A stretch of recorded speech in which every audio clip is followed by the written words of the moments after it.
Chapter 37. Meditation, the self-discipline gem. By effort and mindfulness, discipline and self-mastery, let the wise one make for himself an island which no flood can overwhelm. Buddha. True freedom is impossible without a mind made free by discipline. Mortimer J. Adler. Rule your mind, or it will rule you. Horace. Meditation is one of the best ways to train awareness. And awareness is at the core of mindful self-discipline, because discipline starts in the mind. It starts with how you think and how you manage your emotions. Meditation also trains your willpower, and this is something most people don't realize. In meditation, you don't just sit and passively watch your mind, you also actively control your attention. You choose where you want to place your attention. Example, your breathing or a mantra. Make an effort to keep it there and bring it back whenever it wanders into thoughts. That micro exercise of self-control happens dozens of times whenever you sit to meditate, and it is thus great training for willpower. Awareness, to see, and willpower, to act, are the two ingredients of mindful self-discipline. Therefore, the more you practice meditation, the more you are able to practice self-discipline, because it trains them both. Meditation is the ultimate self-discipline gem. Yes, you can find some extremely disciplined people who never ever have a formal meditation practice. How is that possible? They have taken another path and trained their awareness through relentless self-reflection and self-observation.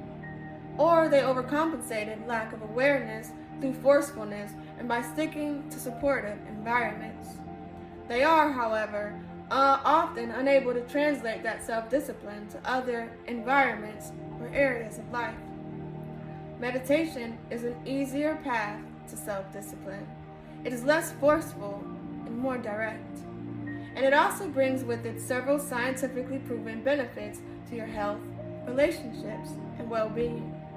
When your physical and mental health improve as a result of regular meditation practice, your ability to be disciplined also improves. So meditation helps self-discipline both directly by enhancing awareness and willpower, and also indirectly by contributing to better health moods and energy levels. Your ideal life, aspirations, goals, and habits, self-discipline, aspiration, meditation as clarity, awareness, meditation as presence, and action, meditation as focus, on top of meditation. Here's the chart.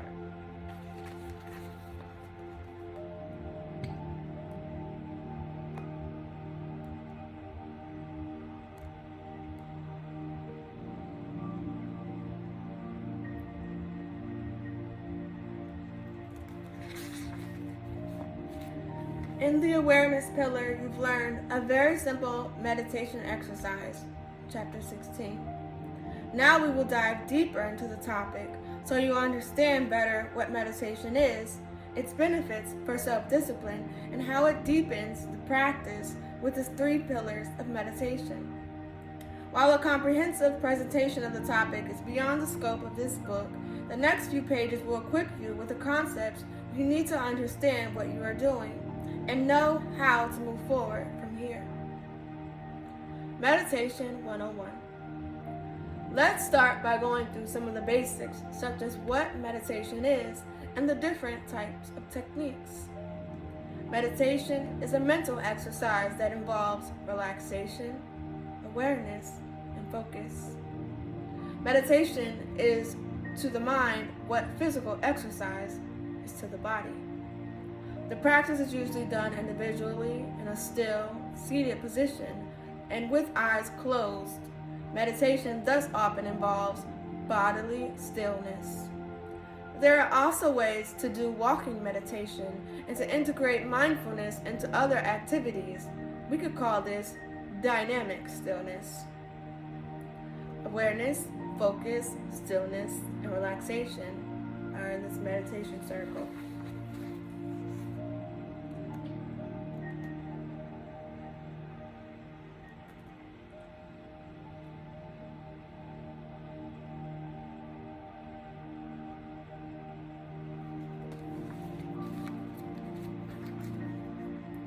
Meditation has similarities to other contemplative practices, such as affirmations, self-hypnosis, prayer, contemplation, and breathing exercises, but it's not the same thing.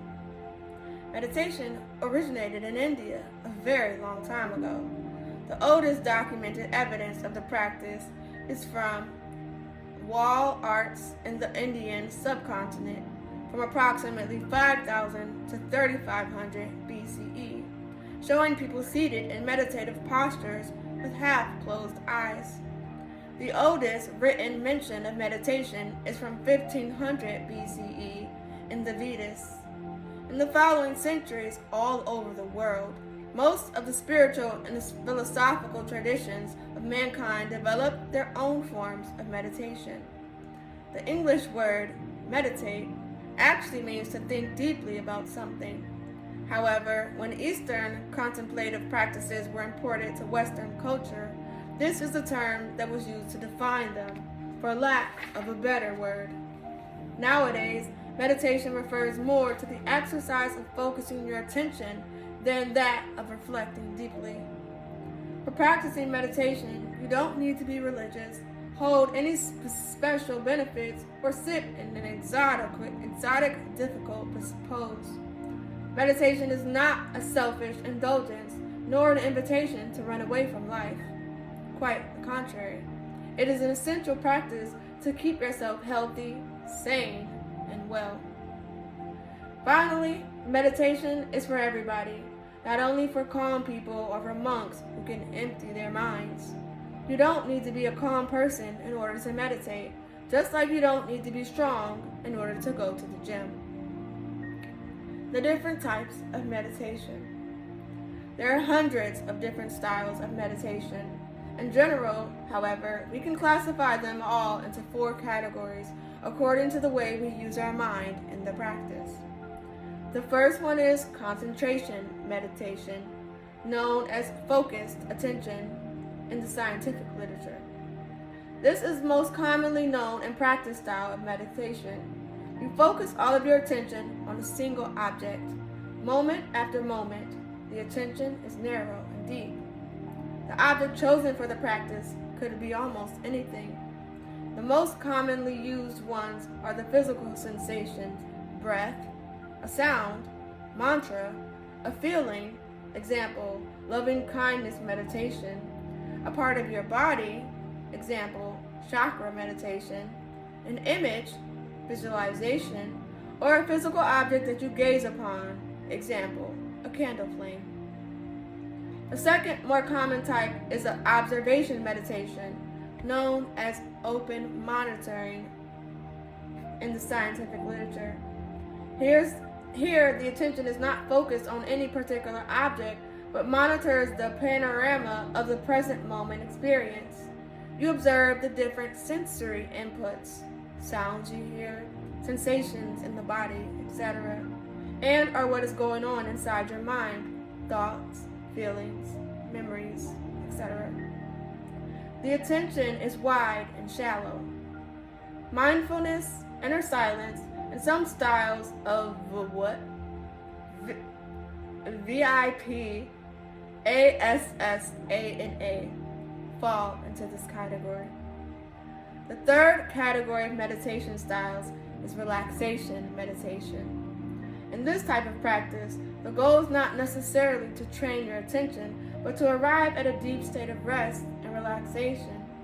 Yoga Nidra and body scan are the most well-known techniques in this category. Finally, there are meditation techniques that are pure being practices. Here you are not focused or observing, but just dropping everything and simply being. These are typical, more advanced practices, not directly relevant to develop self-discipline. styles that come here are the Chinese Zhu Wang, the Buddhist meditations of Zazen and Dazen, and the non-dual practice of self-inquiry. For the sake of developing self-discipline, the meditation styles of concentration are the most important ones, and they develop both willpower and awareness. Relaxation meditations and observation meditation can also play a role in the developing awareness and dissipating negative emotional states that would otherwise lead to unwanted indulgences. Meditation and passivity. Sometimes, goal-oriented individuals have a sense of aversion or disdain toward meditation practice. They feel that meditation is just about living in the moment, chilling out, and being happy with whatever you have here and now. They fear that meditation may make them slow, apathetic, or passive. They worry that meditation may rob them of their fuel to pursue a goal. Obviously, my experience is that is not the case. Otherwise, it would make no sense to talk about mindful self-discipline. Self-discipline is all about achieving goals and aspirations, and meditation in this framework is at the service of that. Of course, meditation will give you much more than just boosting your ability to achieve your goals, but it also will serve you in this, and very well. Some people who practice meditation do become more passive in their lives. They lose the motivation to achieve their goals because they feel peaceful and happy here and now. Shame on them, right? Their inner drive cools down. That is not what happens for me, and it is not what happens for my students. This is not how I teach meditation, especially within the context of mindful self-discipline. In my many years as a meditation practitioner and teacher, I've noticed that the passivity that can come from meditation for some people is due to one of two things. A, wrong choice of technique, or B, an overemphasis on letting go. Let's start with the first element. In some styles of meditation, the qualities of passivity and acceptance are more emphasized, directly or indirectly. This is not a criticism. There are no bad styles of meditation, but the goals, philosophy, and effects differ from practice to practice. So it's important to choose a style that suits your needs and personality. More about this in the section below. As general advice, for the purpose of using meditation to make you more disciplined and effective in life, focus on concentration-based meditations. Your motivation will be safe and likely even augmented. Concentration meditation enhances your willpower and discernment while also training your awareness. You have a goal to remain focused, for example, on counting your breaths. That requires some energy and motivation. To make that happen, you will need to constantly be monitoring your mind, checking, am I focused on my breath or am I distracted? That requires awareness and discernment. Observation meditation.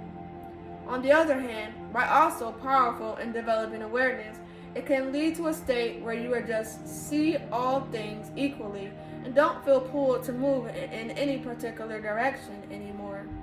That is, in a way, one of the aims of the practice. Rather than focusing your mind on a specific goal or object, you are keeping it open and receiving whatever inputs come from within or without. Motivation and focus are all about feeling powerfully moved by one idea, not about seeing all things equally. Letting go of cravings and difficult emotions, on the other hand, is more about diminishing impulsivity and watering down the emotional charge that certain triggers for you. So, as a general rule of thumb, we can say that concentration meditation is better for focus and motivation, and observation meditation is better for impulse control and processing negative emotions. Concentration meditation is more active. It is like fire. Observation meditation is more passive. It is like water. Both are wonderful practices and have their value. As covered in Chapter 3, You need a balance of both water and fire in your life, and that balance can also change over time. What about the other two types of meditation? Relaxation meditation is also passive, but it doesn't kill your motivation. Rather, it replenishes you and dissipates emotional tension that could otherwise push you towards seeking emotional relief through instant gratification. Pure being meditation is more spiritual by nature. It takes you to a place beyond all goals and efforts, and there is a chance you will love it so much that you won't want to pursue anything else. Observation meditation versus concentration meditation. Here's a little chart.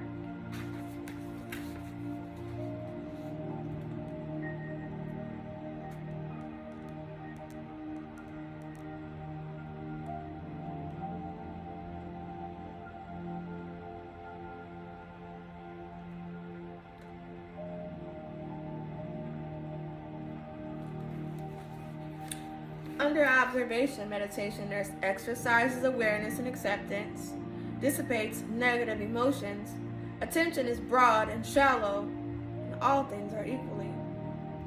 Under concentration meditation, it says exercises willpower and focus, raises energy and motivation, attention is narrow and deep, and one thing to the exclusion of all else. I don't mean to discourage you from practicing observation types of meditation or pure being types of meditation. But if your intention is to feel more motivated to achieve your goals, make sure to include some concentration meditation to the mix. The second reason why meditation may have a risk of creating passivity and diminishing motivation for some people is connected to the spiritual philosophies that may come together with meditation.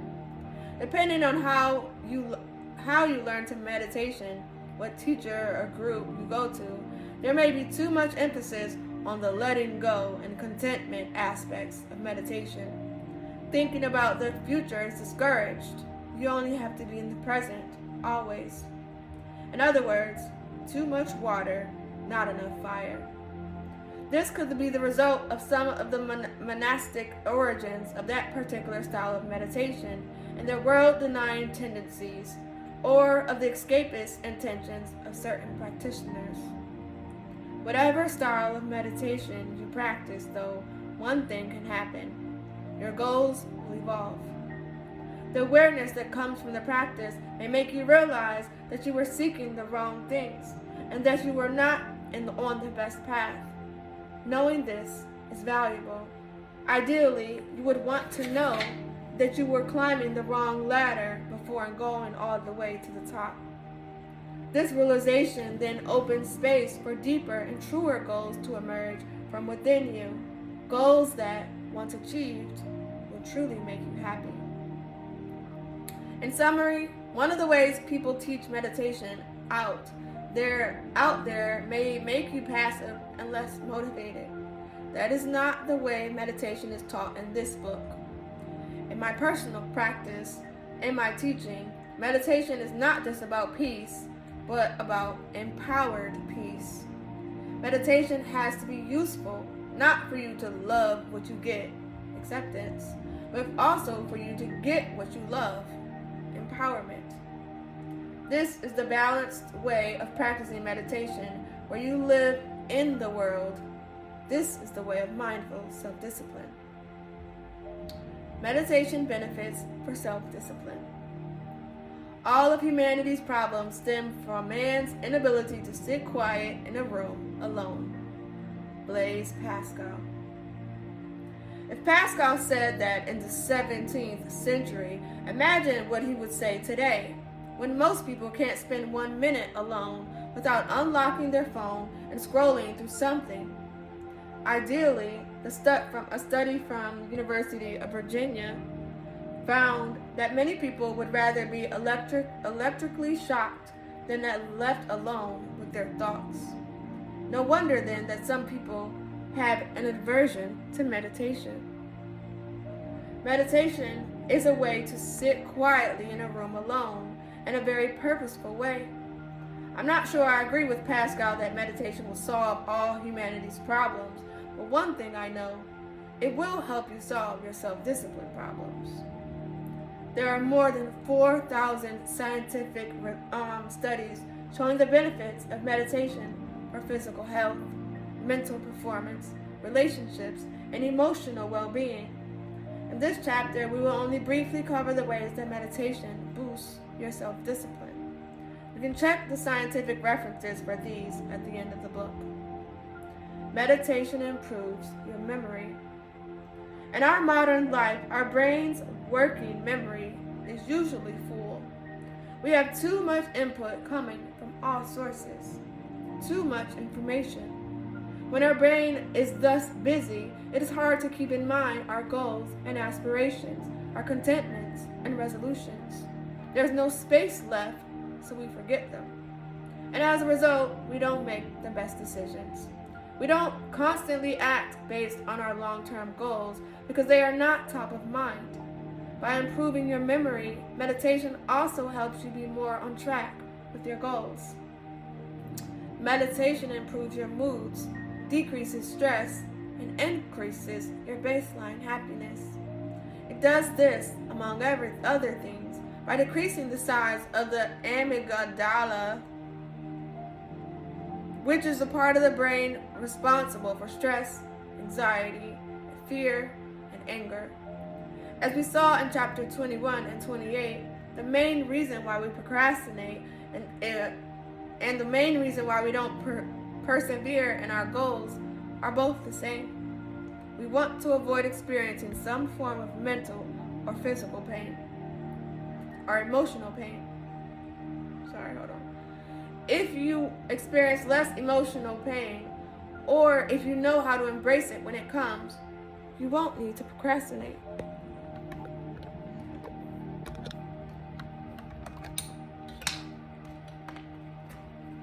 All right, 1 second.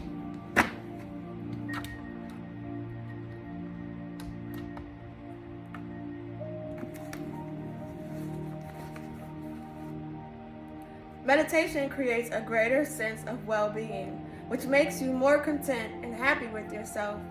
With that, it also increases your capacity for experiencing discomfort without feeling overwhelmed.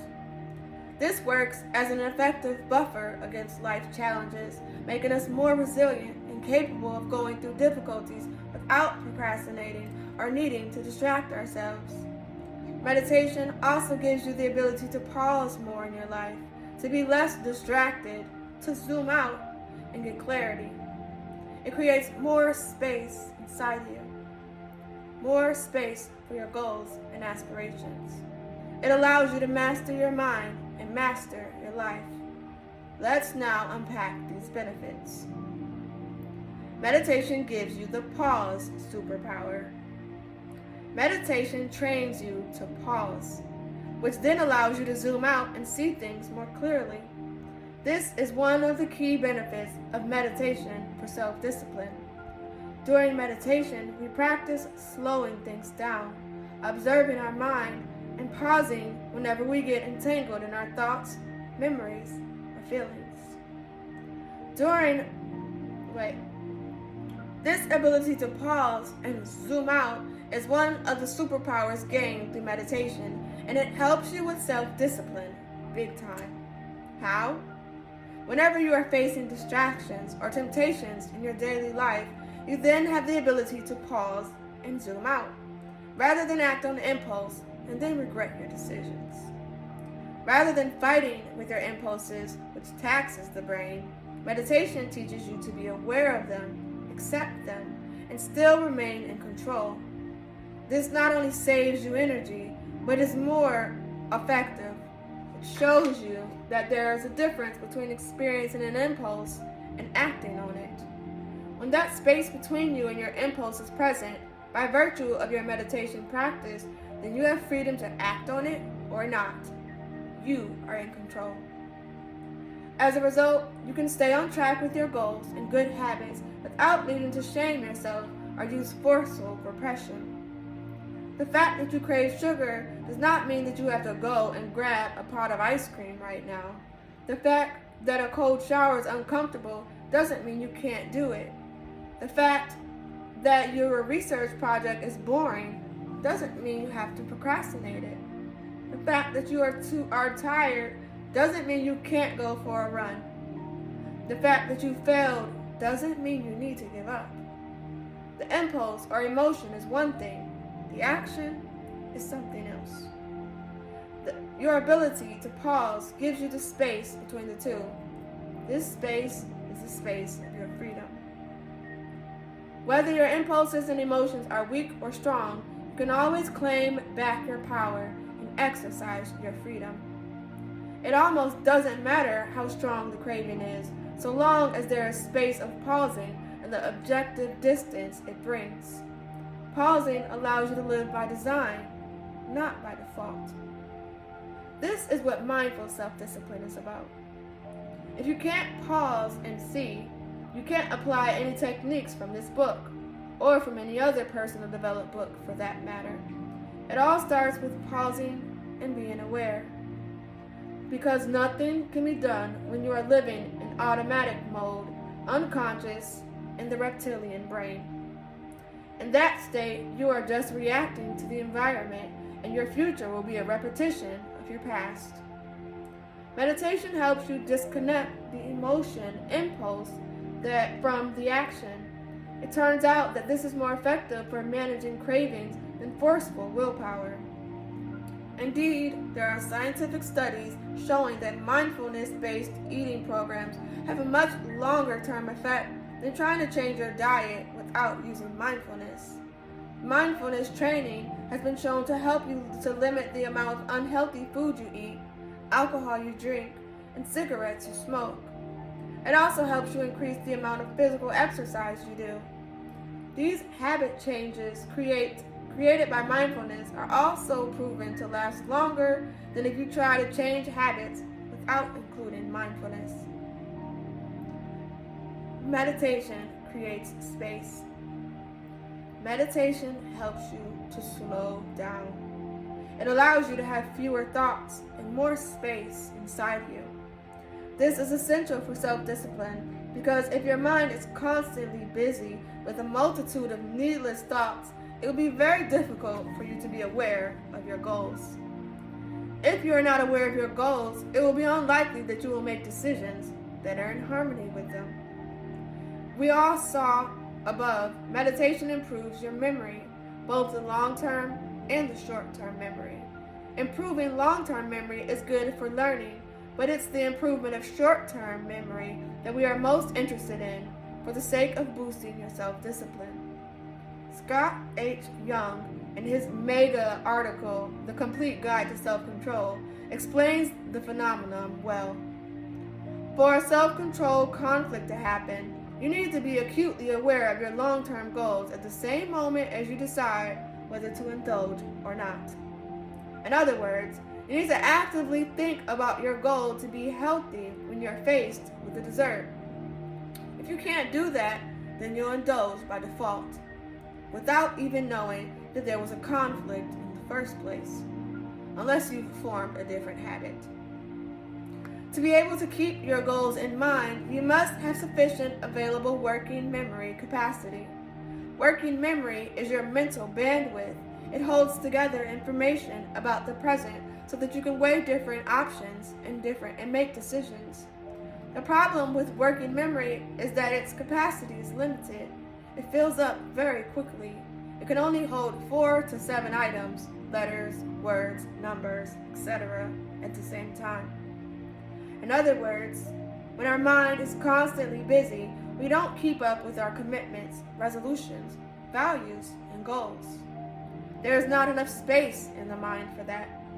Meditation helps you to improve this situation by broadening your working memory. Meditation not only creates mental space, but also emotional space. For similar reasons to the phenomenon described above, when you are overworked with stress or other difficult emotions, it is hard to remain disciplined. By working as a natural mood booster and giving you a healthy and effective means to process difficult emotions, meditation enhances the willpower you have at your disposal in your daily life. Meditation helps you change the story. Self-discipline is about making better decisions in our life, decisions that are more in line with our long-term goals and aspirations. For that, we need to look into the stories we tell ourselves, because they inform our mindsets and our beliefs and the way we think about things. If you can change the stories you tell yourself, you can change anything in your life. As I like to say in my programs, master your mind, master your life. Other authors have expressed it perhaps more eloquently. Your soul takes on the color of your thoughts. Marcus Aurelius.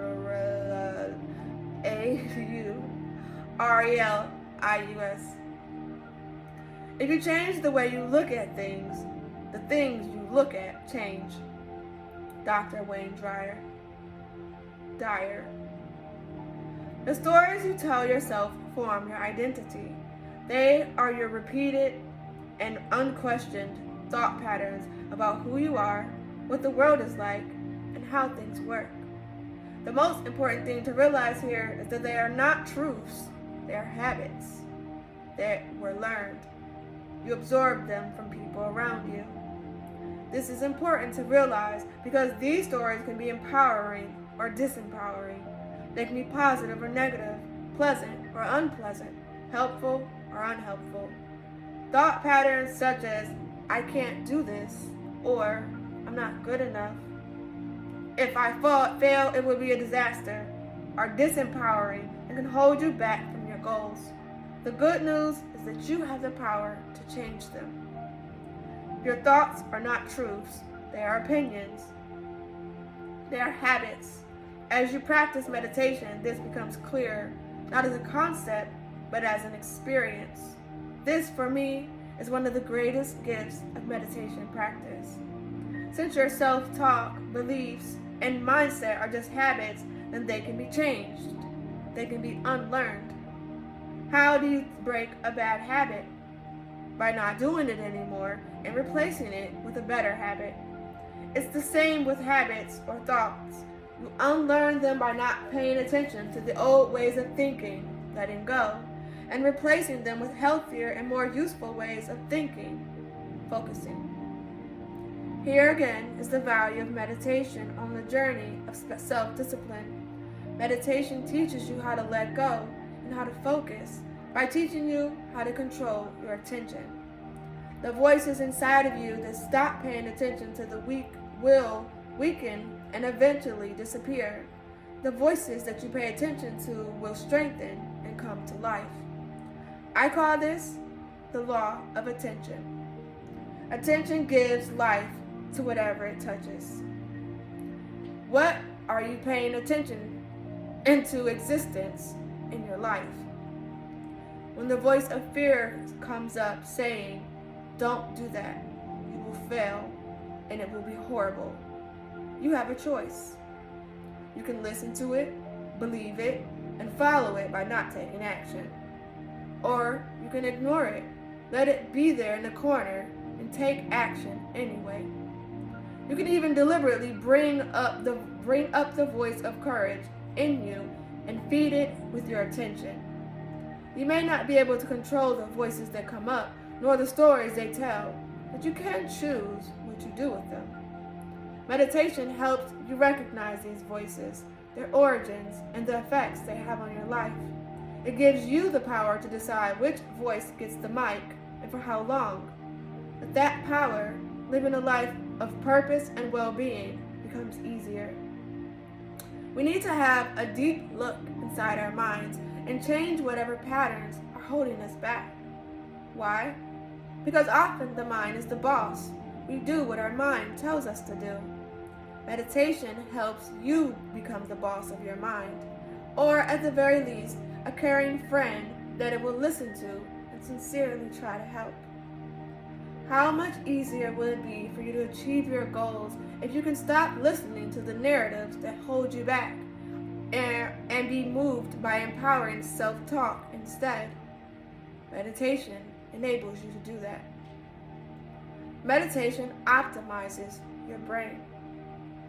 As we saw in Chapter 1, self-discipline, willpower, and self-awareness are expressions of the most evolved part of our brain, the prefrontal cortex.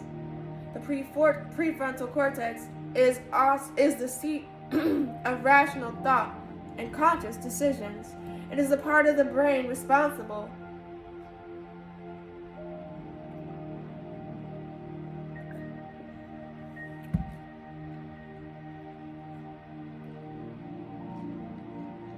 for working memory, impulse control, ignoring distractions, and cognitive flexibility.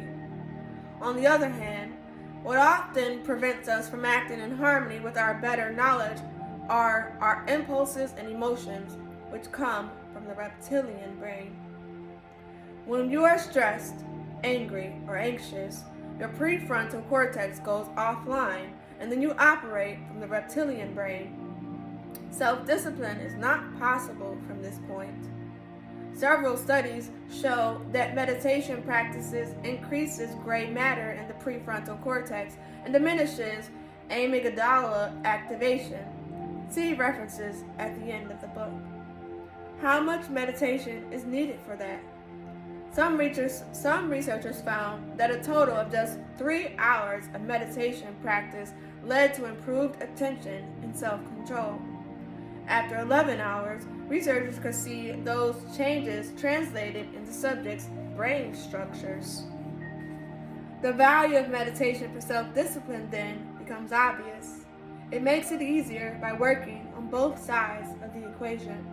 It enhances self-awareness and willpower, stronger prefrontal cortex, and downregulates the stress responses, smaller amygdala. That is why meditation and awareness are the central themes of my approach to self-discipline. Meditation is the gem of self-discipline. The 3 pillars of meditation. Just like there are 3 pillars of self-discipline, there are also 3 pillars of meditation. They are the key areas that you need to focus on in order to have a meditation practice that is pleasant and effective.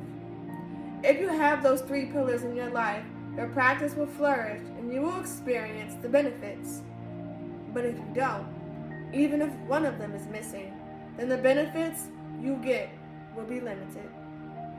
The 3 pillars of meditation are habit, technique, and transformation.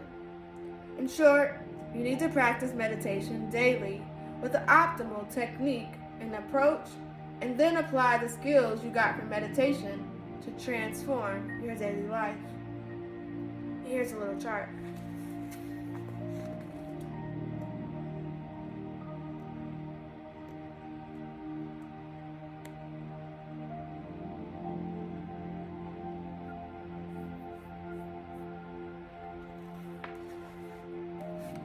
Habit.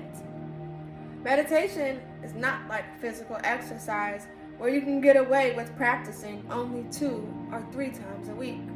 It's actually the sort of thing that you need to do daily, just like eating, sleeping, showering, and brushing your teeth. It's in that category of activities. Why? Because you're exposed to stress on a daily basis. Because your mind may be boggling you down with negative thoughts and stories on a daily basis. But your ego is working on a daily basis. Because impulses are there distracting you on a daily basis. So you need to meditate on a daily basis too. Otherwise, it will be very difficult to reverse negative patterns of thoughts and emotions. Thoughts are spinning in your head non-stop, and anxiety doesn't go on vacation. What happens if you meditate only once a week? There's no doubt that you will experience some benefits right after the meditation, and you will likely feel more calm, centered, and focused. You may immediately feel more clear and present, but that won't last, because once a week is not enough for you to get real momentum into the practice. It will not be transformational for you. Suppose you want to boil some water. You need to leave your kettle on heat for 5 minutes so the water will boil. But instead, you leave it on for 2 minutes and then turn it off, and come back to it the following week to turn it on for 2 minutes. You may do all that for the weeks of your life, but the water will never boil because in the following week, the water doesn't continue from the temperature it was at the end of your previous 2 minutes. Rather, it is now completely cooled down to the baseline, so you are starting from room temperature again. In a way, meditation practice is like that. And that is why it's essential to practice it every day, even if only for 5 or 10 minutes. If you do that, you will have some continuity in your practice and it will grow. A daily habit is what makes the difference between having a practice that feels good when you do it and one that will actually transform you in your daily life. Building a daily habit of meditation is all about self-discipline and following some simple habit principles. This book gives you all the tools you need for that. Here's a quick overview of the key principles of building a daily meditation practice. Step 1. Set up your habit. Choose a time, a place, and tools for the practice. Number 2. Set a reminder. It could be an alarm, calendar, or an object. Step 3. Start small. 3 to 5 minutes a day. Step 4. Follow, never zero. See chapter 31. Step 5. Grow gradually. Add 1 minute per week. Step 6. Renew your commitment. Reaffirm your attention after each session. Step 7. Be patient. Keep your expectations low and don't over-evaluate. Step 8. Remain non-judgmental. No self-criticism, shame, or blame. Step 9. Enjoy the process. Make meditation its own reward. And finally, step 10. Be prepared. Know the obstacles and excuses you may meet. Contingency plan. Technique. The second pillar is to practice meditation with the right technique and right approach. The right technique doesn't mean that there is one style of meditation that is superior to all others and that you should only practice that one. That is narrow-mindedness and dogmatism. Unfortunately, the type of thing that we see in some meditation groups or teachers out there. Right technique means the style that is most optimal for you at this moment in your life.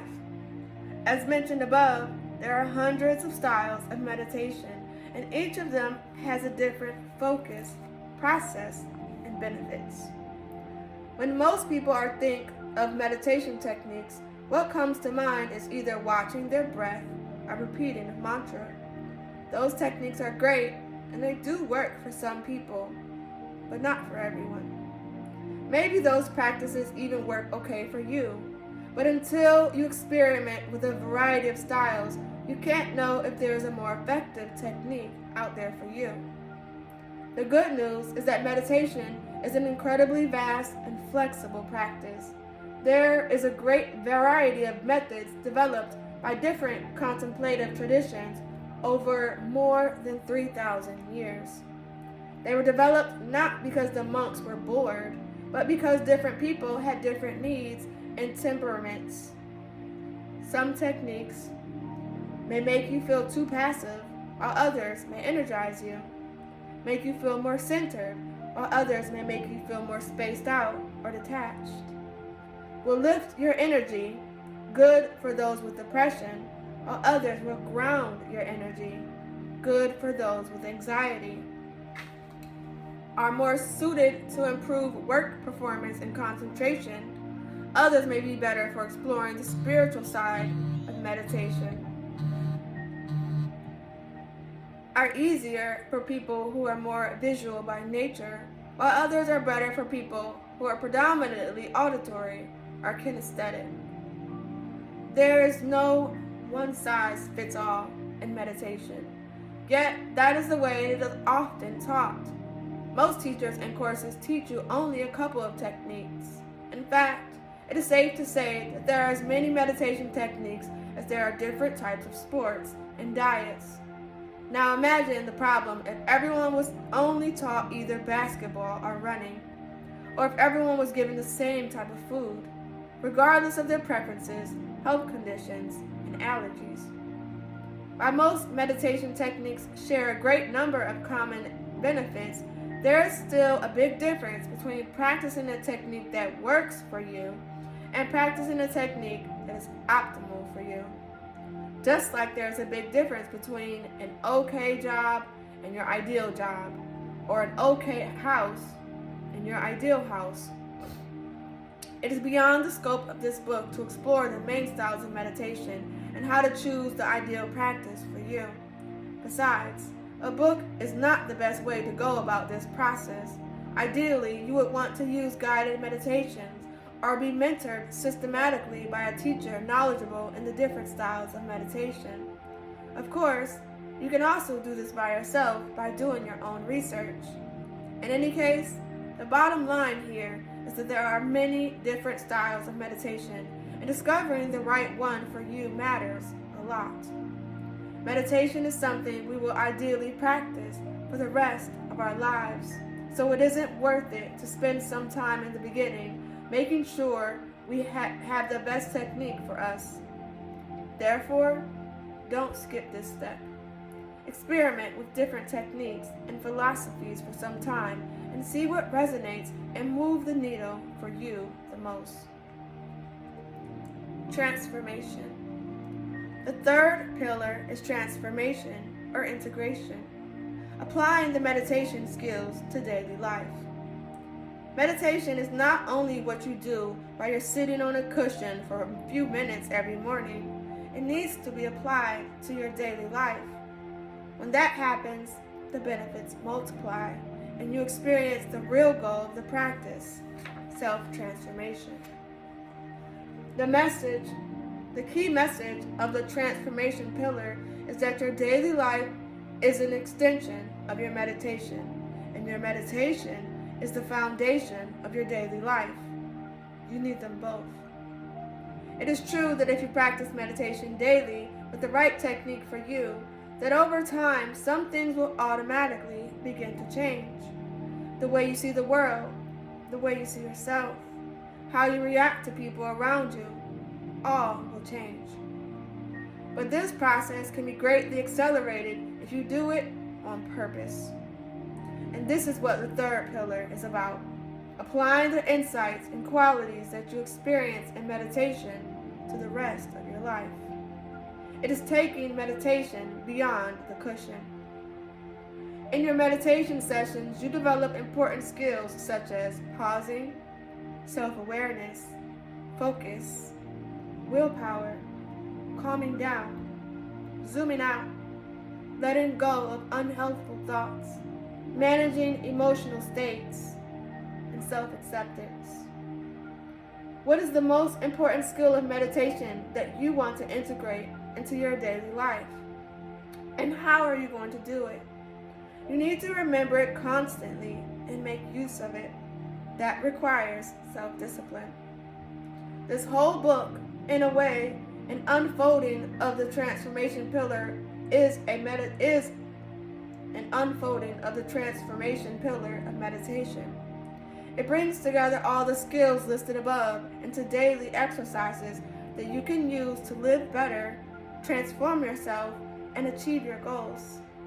This application of meditation skills informs all chapters of this book, which is why I call it Mindful Self-Discipline. Key points. Intro. Meditation is one of the best ways to train awareness, and awareness is at the core of mindful self-discipline. Because discipline starts in the mind with how you think and how you manage your emotions. Meditation also trains willpower, which is the second core ingredient of self-discipline. Meditation 101. Meditation is a mental exercise, that involves relaxation, awareness, and focus. Meditation is to the mind what physical exercise is to the body. There are 100 of different styles of meditation, but they can all be classified into 4 big categories. Concentration meditation, focus all your attention on a single object. Observation meditation, monitor the panorama of the present moment. Inputs. Relaxation meditation, release physical, mental, and emotional tensions. And pure being meditation, let go of everything and just be. Meditation does not require any specific belief or ritual. You don't need to sit in a difficult cross-legged posture. It's enough to keep your back straight and unsupported. It's not selfish, nor is it escaping from life. Having a calm mind is a result of the practice, not a requirement to begin. Meditation and passivity. If you just practice observation meditation or pure being meditation, there is a risk that you may feel more passive and lose some of your drive. Therefore, either focus more on concentration meditation or at least include that as a part of the mix. Concentration meditation is more active. It's like fire. Observation meditation is more passive. It's like water. You need a balance of both fire and water in your life. As a general rule of thumb, concentration meditation is better for focus and motivation, and observation meditation is better for impulse control and processing negative emotions. Meditation is not just about peace, but about empowered peace. Meditation has to be useful not only for you to love what you get, acceptance, but also for you to get what you love, empowerment. This is a balanced way of practicing meditation when you live in the world, and it is emphasized in this book. Meditation benefits for self-discipline. Meditation improves your memory, which allows you to keep your goals in mind when making decisions in your day-to-day. Meditation improves your mood, decreases stress, and increases your baseline happiness.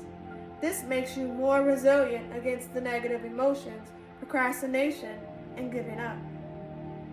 Meditation trains you to pause, which then allows you to zoom out and see things more clearly. If you can't pause and see, you can't apply any techniques from this book, or from any other personal development book for that matter. Nothing can be done when you are living in automatic mode, unconscious in the reptilian brain. In that state, you're just reacting to your environment. Pausing also allows you to overcome your impulses through awareness and acceptance, rather than by fighting them. You disconnect the emotion impulse from the action. When that space between you and your impulse is present, by virtue by virtue of your meditation practice, then you have freedom to act or not. You are in control. Meditation helps you to slow down. It allows you to have fewer thoughts and more space inside you. This is essential for self-discipline, because if your mind is constantly busy with a multitude of needless thoughts, it will be very difficult for you to keep your rules, resolutions, values, and goals. They are not top of mind. Meditation helps you take control of your attention, which then allows you to choose which voices and thoughts inside of you become stronger and which ones become weaker. This enables you to change the stories you tell yourself, and with that, you can change your life. You can let go of the negative and disempowering stories and focus on the positive and empowering ones. Meditation optimizes your brain for self-discipline by enhancing self-awareness and willpower, stronger prefrontal cortex, and down-regulating the stress response, smaller amygdala. The 3 pillars of meditation. Habit is practicing meditation daily, no matter what. This is essential for you to fully benefit from the practice. The daily habit is what makes a difference between having a practice that feels good when you do it and one that will actually transform you. Technique is finding the style of meditation that is optimal for you. Different techniques lead to different experiences and benefits. Each is better suited for a different type of person and goal. You need to experiment with different techniques in a systematic way, ideally with some support, to help you find the best one for you. Transformation is applying the meditation skills to daily life, such as pausing, awareness, willpower, focus, and letting go. Your daily life is an extension of your meditation, and your meditation is the foundation of your daily life. You need them both. This whole book, in a way, is an expression of the transformation pillar. Chapter 38.